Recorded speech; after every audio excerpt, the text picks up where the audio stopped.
Buen día. A nosotros nos correspondió el tema de compra-venta y permuta. A continuación vamos a explicar un poco más general qué significan estas dos y cómo en el Código de Comercio están contempladas y cómo se deben llevar a cabo. Bueno, ¿qué es la compraventa? La compraventa es un contrato por el cual uno de los contratantes se obliga a entregar una cosa determinada. Esto quiere decir que yo llego a un sitio donde se generen estos contratos y digo que tengo una cosa determinada para entregar a un valor que se determinará según un código del comercio, y el otro pues tendrá que pagar un precio por ello, y entre los dos tienen que darle un precio acorde que no sea ni mayor ni menor ni ficticio, un precio que cubra la cantidad del monto prestado. Y pues ya depende del contrato, si es por plazos o si es un contrato fijo, entonces se van a generar unos intereses. Bueno, el artículo 774 pues nos da algo muy básico de que son los requisitos que debe llevar la factura con la que se hace una compraventa. El artículo dice que se debe hacer una factura cambiaria de compraventa. 2.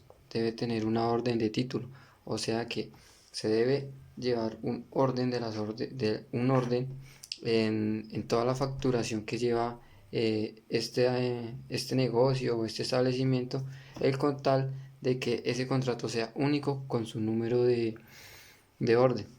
Bueno, el nombre y el domicilio del comprador, la denominación y características. Entonces ahí lo que dicen es que qué es lo que se va a cambiar, qué efectos va a tener la letra de cambio, y entonces el valor total también de las mismas, el precio unitario.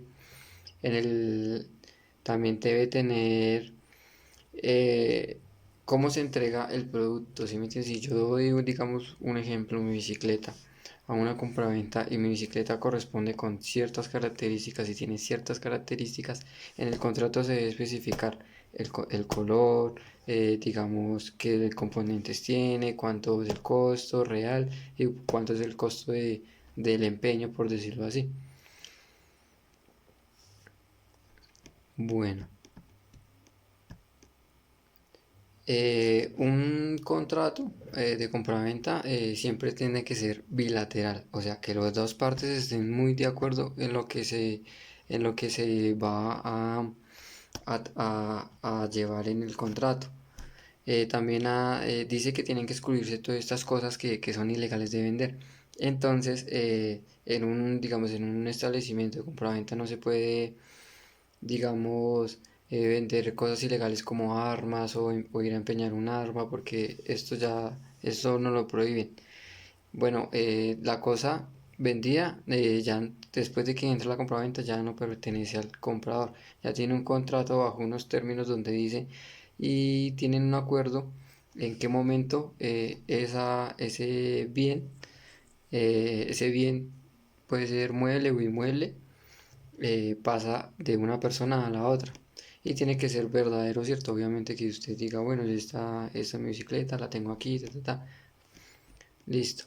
Eh, ¿Cuáles son las obligaciones que tiene un vendedor en un contrato de compra-venta? Dice que tiene que otorgar el derecho, él tiene la capacidad de otorgar el derecho de ciertas cosas. Digamos, si él tiene una licuadora y la va a devolver, dice, esa licuadora está a nombre de Pepito de Tan. Dice también, él tiene que encargarse de conservar lo que nosotros dejamos como prenda para que esté en buenas condiciones. No digamos que yo la entrego buena y me la vuelven a entregar mala porque es mi dinero y es como mi interés que yo estoy pagando. Dice que también garantizar que el objeto sea útil y que sea hasta una posición pues legal del comprador. Bueno, ¿cuáles son las obligaciones del comprador?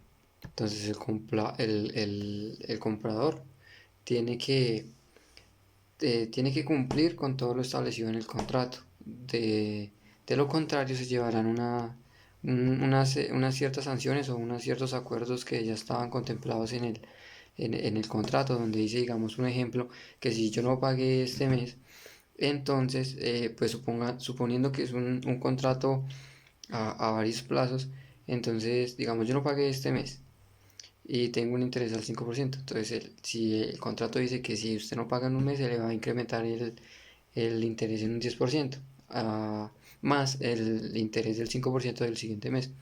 Entonces, eso tiene que cumplirlo el comprador. Dice que también tiene que percibir que se reciban bien las cosas, que se corresponda con lo que dice en la descripción del contrato. Bueno, algunos artículos así muy importantes, digamos en el artículo 777 nos dice cómo es el pago por cuotas de la factura cambiaria.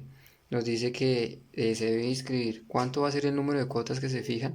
Digamos, yo fijo con el comprador, se lo va a pagar a 5 meses con un interés al 5%. O sea, le entrego el valor de lo que me prestó más el 5%. Y dice que tal día comienza a pagar y tal día, en tal mes finaliza su, su, su, su crédito o su contrato. Dice que también el local tiene que ser real, no puede ser con una persona digamos, una persona X que no tenga cómo soportar que él le prestó la plata a usted o que hizo un contrato con usted. Bueno, también dice que se tienen que aplicar todas las normas relativas a la letra y al pagaré, o sea, todo lo que está escrito anteriormente para que eso se lleve, pues, con formalidad. Los contratos de eso siempre tienen que ser formales. Bueno, tiene que ser también puede ser un contrato instantáneo, o sea que yo voy de un momento a otro y en una horita puedo hacer un contrato. Tiene que también tiene que ser un contrato oneroso, o sea, crear provechos y gravemente también recíprocos. Digamos, el contrato de compraventa es oneroso en razón de la contraprestaciones del vendedor y del comprador. Eso nos quiere decir que cuando es oneroso es porque está de acuerdo tanto la parte que vende y tanto la parte que compra. Y a continuación mi compañero sigue con el restante. Muy buenas tardes, mi nombre es Cristian Patiño, voy a hablarles desde el capítulo cuarto, compra-venta. En este capítulo podemos observar que ella debe tener, es donde vemos las obligaciones del vendedor. ¿Cuáles son las obligaciones del vendedor? Verificación de entrega, tradición de inmuebles o de vehículos automotores.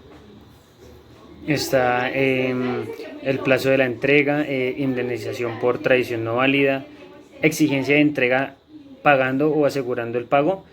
Este nos habla de si después del contrato hubiera considerablemente la fortuna del comprador, de modo que este vendedor se halle en peligro inminente de perder el precio, no se podrá exigir la entrega, aunque se haya estipulado plazo para el pago del precio, sino pagando o asegurando el pago.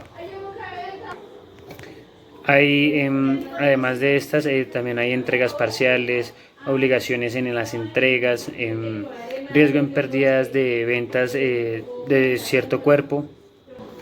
Hay también pues una que pues me llamó bastante la atención que se llama pérdida fortuita de mercaderías vendidas no imputables al vendedor.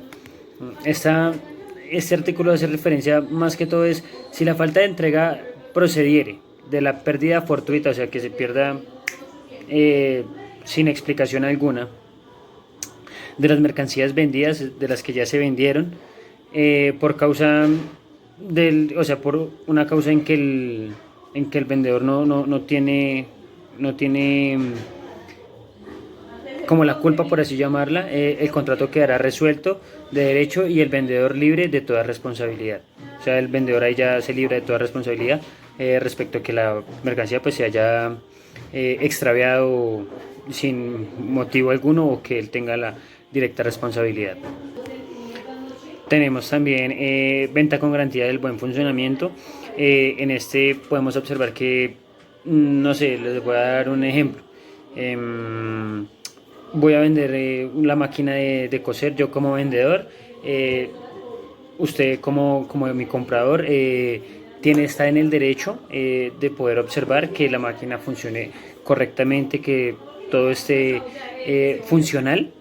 Obviamente yo se la tengo que entregar pues a su merced, obviamente ensayada, eh, para que usted eh, tenga la certeza y tenga la compatibilidad de usted poder comprarla con toda la seguridad del mundo.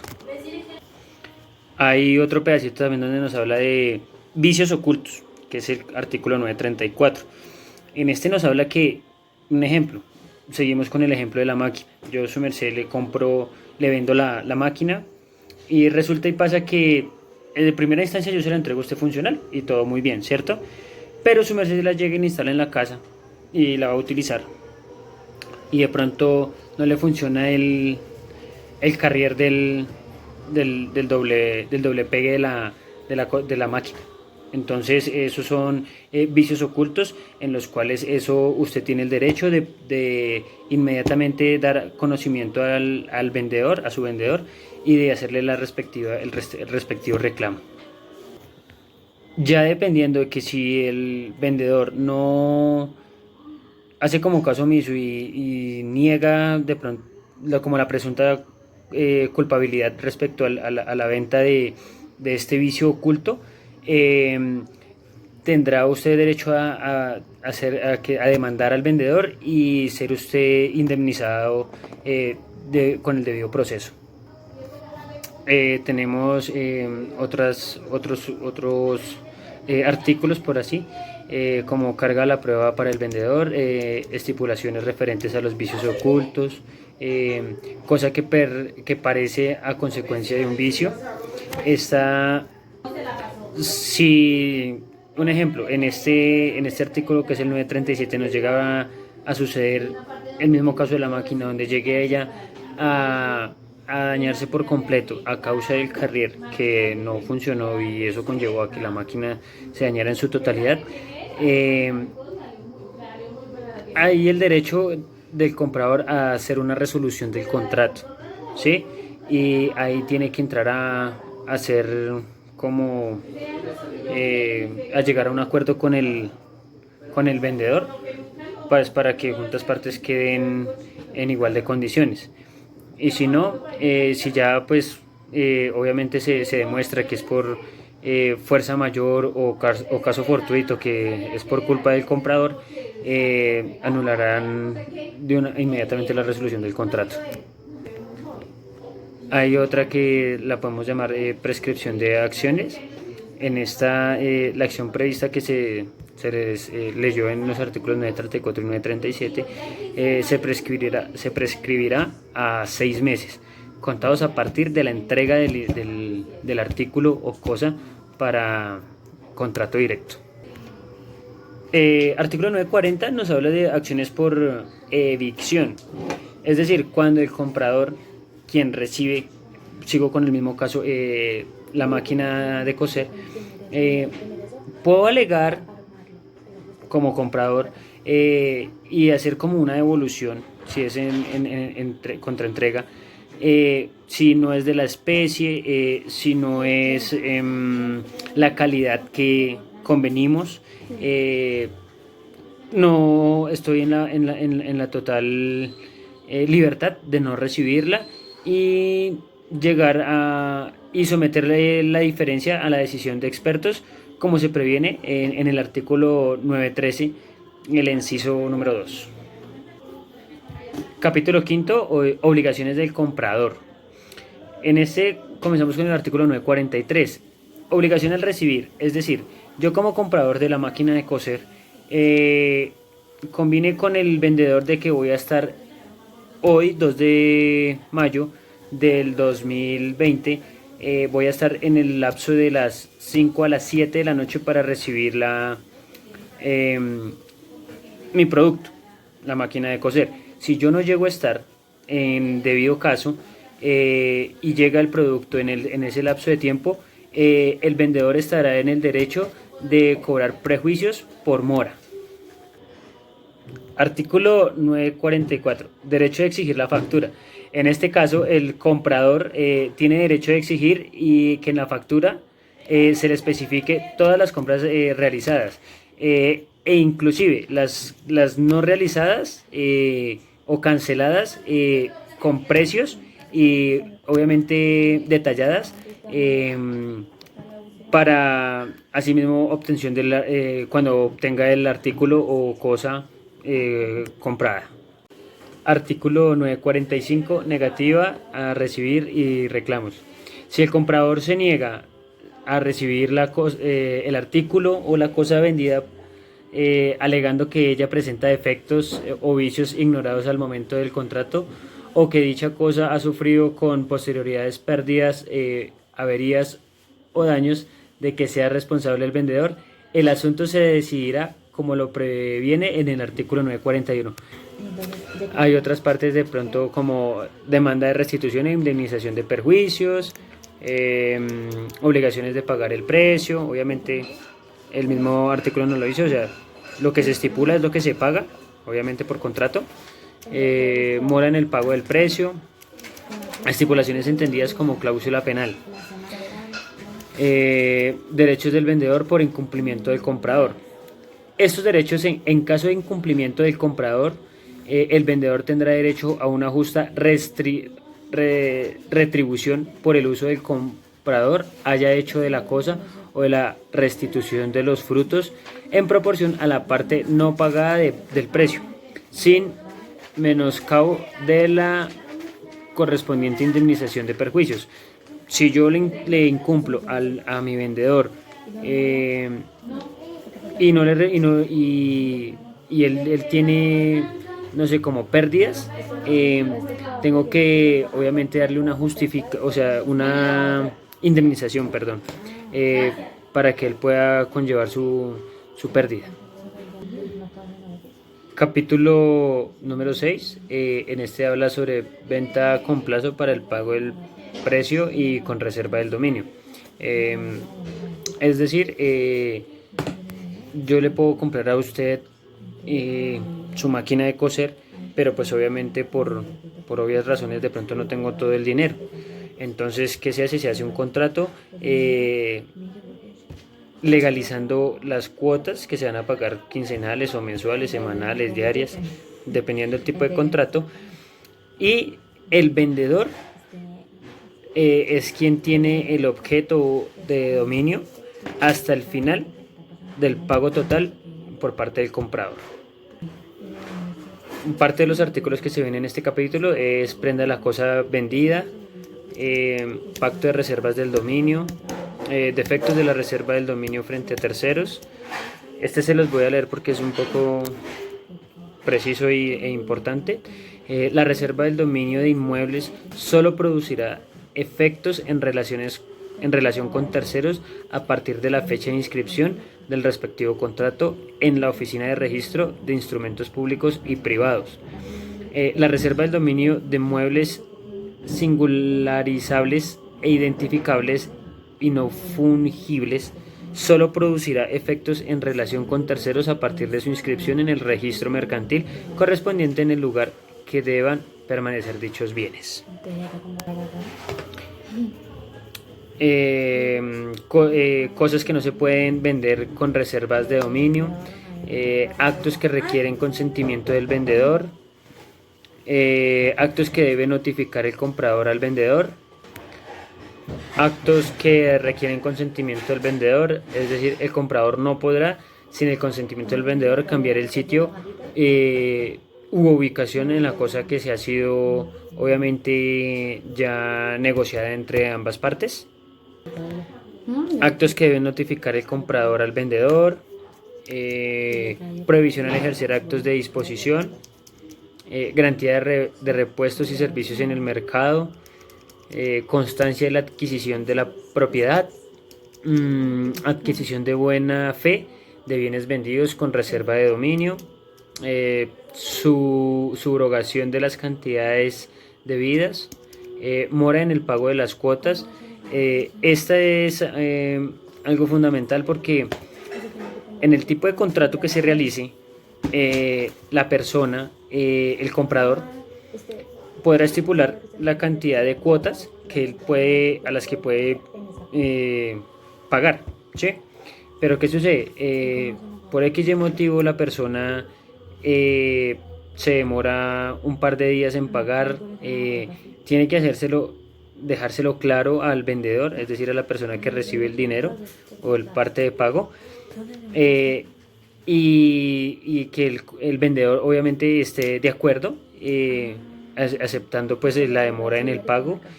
Obviamente esto también tiene que estar estipulado en caso tal, por X motivo, en el tipo de contrato que se realice en la compra del objeto u cosa.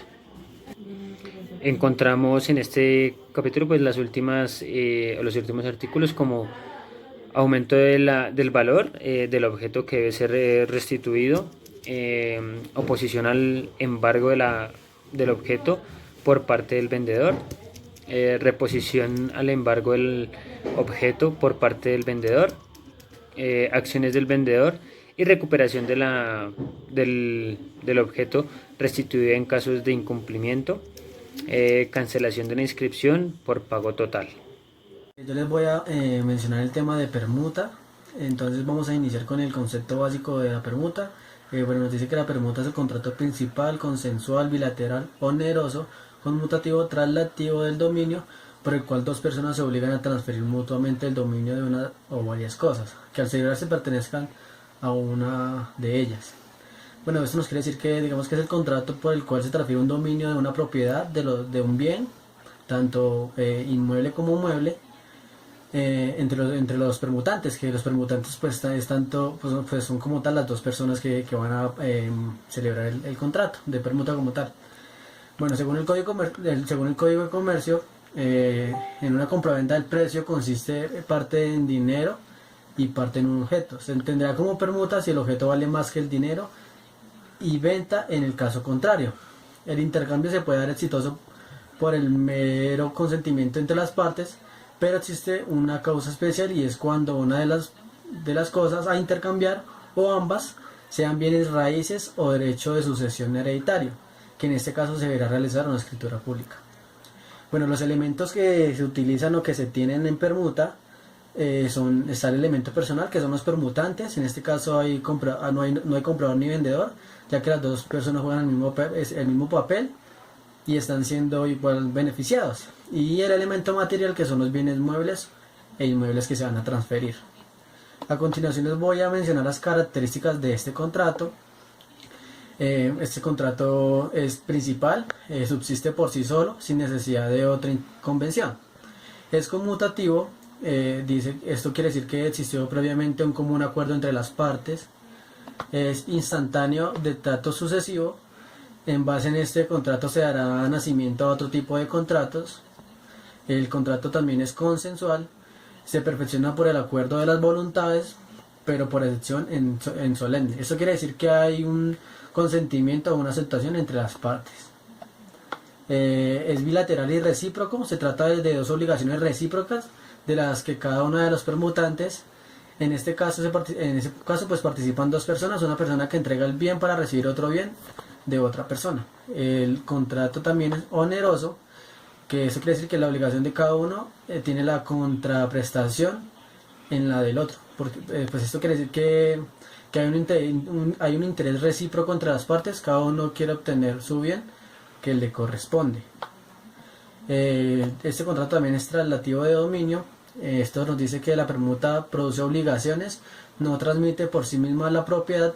Ahora bien, es título traslativo de la misma, por cuanto, junto con el modo, tradición real u ficticia, produce la adquisición de la propiedad. Esto quiere decir que se va a transferir los bienes recíprocos. Un ejemplo que tengo es, digamos que tengo una casa en Bogotá y me quiero ir a vivir a Cali, y tengo un amigo en Cali que quiere vivir en Bogotá, y pues él tiene una casa en Cali. Entonces digamos que entre los dos hacemos un contrato de permuta donde acordamos la transferencia del bien. Él se va a vivir a Bogotá y yo me voy a vivir a Cali. Básicamente es eso. Digamos que este contrato obliga a transmitir el dominio de cada una de las de las cosas permutadas. Es libre de discusión, las partes convienen plena libertad, con plena libertad del intercambio sin medir actos de adhesión. A diferencia de la compra-venta, en la que el vendedor obliga a la entrega y al saneamiento de la cosa, en la permuta se obligan además a la entrega de la propiedad, por lo que con base en el artículo 1539 del Código Civil se establece la posibilidad de la resolución de la permuta de cosa ajena. Otra es el objeto y la capacidad. No pueden intercambiarse las cosas que no pueden venderse. En este caso las cosas, pues, digamos que están en mal estado o que ya sean obsoletas y que no se puedan vender. Y no son hábiles para celebrar el contrato de permuta aquellas personas que no son hábiles para el contrato de venta. Digamos que un ejemplo podría ser un funcionario público y judicial de comprar los bienes con los que ha tenido relación en razón del cargo. Bueno, también les voy a mencionar los requisitos, pues básicamente ahora vamos a mencionar los requisitos para celebrar un contrato de permuta. Estos requisitos son los siguientes: o sea, se debe tener un consentimiento, es decir que pues entre las dos partes prima pues como el mutuo acuerdo entre las dos, sin tener que ir a un caso como judicial o algo por el estilo. La capacidad, que digamos que en este caso la capacidad hace referencia a las personas que son hábiles y no son hábiles para celebrar el contrato, que pues anteriormente ya les mencioné un ejemplo de los cuales podría ser, que es el funcionario judicial, de comprar los bienes con los que ha tenido relación en razón del cargo. El objeto como tal, no se pueden intercambiar cosas que no puedan venderse. Causa lícita, digamos que este contrato no se puede saltar lo que exige la ley como tal, no puede saltarse. Y obviamente pues estas personas deben de ser propietarias del bien como tal. Obviamente existen unos casos especiales en los que anteriormente les mencioné. La ley no exige ninguna formalidad si no se trata de bienes muebles. Si son bienes inmuebles, se deberá otorgar mediante un escrito privado, que es aquel documento realizado entre particulares en el que no se ha intervenido ningún funcionario público o autoridad pública, o a través de una escritura pública, que ya les había mencionado anteriormente, dependiendo de la cuantía o digamos que la dimensión o la cantidad de la cosa. Les voy a mencionar una de las diferencias del contrato de compra-venta y permuta. Digamos que dentro de la compra-venta el elemento personal, pues está el vendedor y el comprador, donde pues el vendedor es el dueño del bien que se va a transferir y el comprador es el dueño del dinero que va a pagar por la adquisición del bien. El elemento material son el bien, tanto mueble, que puede ser un vehículo, un carro, una moto, y el bien inmueble, que es una casa o un terreno. Y algo muy importante, que es el dinero. Digamos que en el contrato de compraventa el dinero pues siempre debe estar, porque pues el vendedor da la cosa, el objeto, y el comprador obviamente debe pagarlo con dinero, que es el caso contrario de la permuta. Digamos que el elemento personal en la permuta son los permutantes, que pues digamos que no, en este caso no es comprador y vendedor, sino que ambos son permutantes porque pues están haciendo el intercambio de una cosa como tal. Entonces digamos que ambos están jugando el mismo papel y pues van a hacer el intercambio de una cosa recíprocamente. Y el elemento material en la permuta solamente es el bien, en este caso no se ve dinero. A continuación mi compañera Nicole va a seguir con el tema para seguir aclarando dudas. Muchas gracias. Mi nombre es Nicole Castillo y voy a seguir hablándoles de la permuta. Voy a iniciar con una pregunta, que es que si hay un contrato de permuta en el derecho comercial. Y la respuesta es que sí. El Código de Comercio se refiere a esta en sus artículos 905 y 910, pero de forma para entenderlo más detalladamente es necesario acudir a las normas del Código Civil entre los artículos 1955 a 1959. Voy a empezar a decirles dónde está regulado la permuta. Bueno, el Código Civil apenas regula la permuta, por cuanto solo da normas parciales sobre su contenido y se remite a la regulación de la compraventa. Así lo dispone en el artículo 1541 del Código Civil. En todo lo que no se haya especialmente determinado en este título, la permuta se regirá por las disposiciones correspondientes a la venta, y ha de entenderse que tal remisión será siempre que tales disposiciones puedan ser aplicables a la permuta. Es decir, que esta remisión a las disposiciones de la compraventa no puede ser plena, dadas las fundamentales diferencias entre ambas, sobre todo por la intervención del dinero en la compraventa. De manera excepcional, se puede intervenir el dinero en la permuta, tal y como se deriva en el artículo 1446 del Código Civil, que nos dice: si el precio de la venta consistiera en parte en dinero y parte en otra cosa, se calificaría el contrato por la intención manifiesta de los contratantes. No constando esta, se tendrá por permuta si el valor de la cosa dada en parte del precio excede la del dinero o su equivalente, y por venta en el caso contrario. ¿A qué se obligan las partes? La especialidad de la permuta es la obligación de transmisión de la propiedad. Por lo tanto, si se acredita que uno de los permutantes no era el titular de la cosa permutada, ello facultará al otro a la resolución del contrato.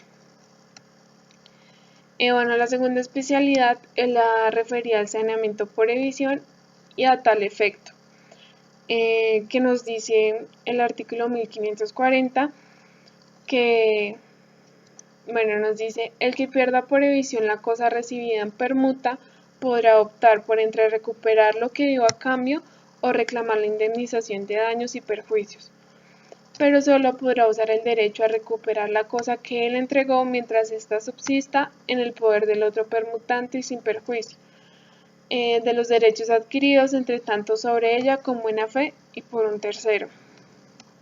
Si se optase por la indemnización, el permutante tendrá derecho a exigir el valor de la cosa que ha perdido por evisión y los restantes conceptos a lo que se refieren los siguientes artículos.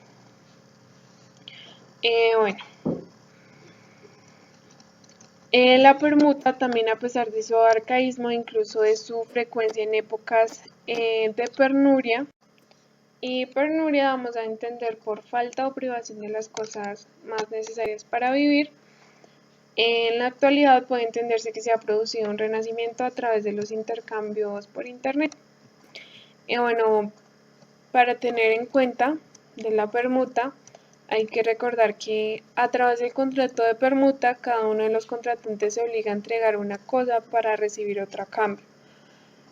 También las principales obligaciones de las partes son transmitir la cosa que era en su propiedad y garantizar el saneamiento por evisión, pudiendo el perjudicado optar entre la restitución de lo que dio a cambio o una indemnización. Es frecuente en la práctica la permuta de un solar a cambio de pisos o locales por construir en el mismo. También es habitual la permuta en la compraventa de vehículos, utilizando una figura mixta consistente en la compra de vehículos nuevos mediante un precio que se integra por una cantidad de dinero y la entrega de un vehículo usado. Y no siendo más, eso terminamos con la permuta. Muchas gracias.